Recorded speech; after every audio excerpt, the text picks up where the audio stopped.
Philippine inflation jumped to 4.1% in March, marking its highest level in almost 2 years. The last time inflation reached the 4% level was in July 2024, when it racked up 4.4%. March's rate was also higher than the central bank's forecast of 3.1 to 3.9%. This also marked the highest month-on-month jump in inflation at 1.7 percentage points from 2.4% in February. The last time month-on-month inflation exceeded 1 percentage point was from February to March 2022. Food was again more expensive then, and utility rate was also higher. It was around the time when the Russia-Ukraine war broke out. The Philippine Statistics Authority said March's spike was driven mainly by transport costs, which surged to 9.9% amid an oil crisis and the Gulf War. Food and non-alcoholic beverages also contributed to the increase.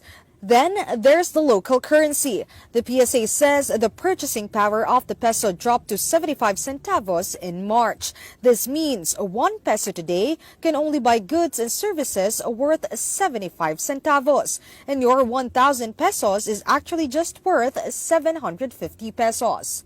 Yung purchasing power of peso natin kasi inversely related yan sa inflation rate, ano? So syempre pag tumataas yung inflation, bumababa yung ating purchasing power. Yung average natin na estimated purchasing power of peso nitong March ay nasa 0.75.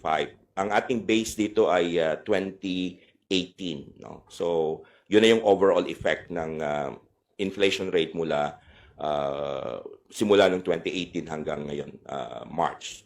For economist Jonathan Ravelas, restoring the peso's value will be slow unless food prices stabilize and wages catch up. Ravelas adds that businesses and governments should focus on food inflation and cost control because this is where the peso is bleeding the most.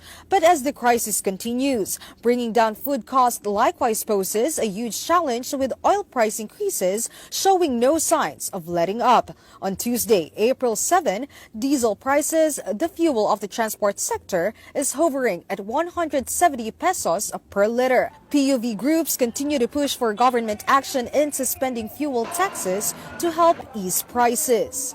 5 linggo na po ito na patuloy na pagtaas ng presyo ng langis. Pero ang ginagawa lang sa amin, bibigyan lang kami ng kakarampot na ayuda sa halagang 5,000.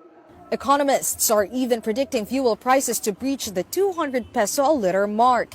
Even the Energy Department has this grave foresight. Fuel prices may take longer to go back to levels pre-war between Iran and the joint forces of U.S. and Israel.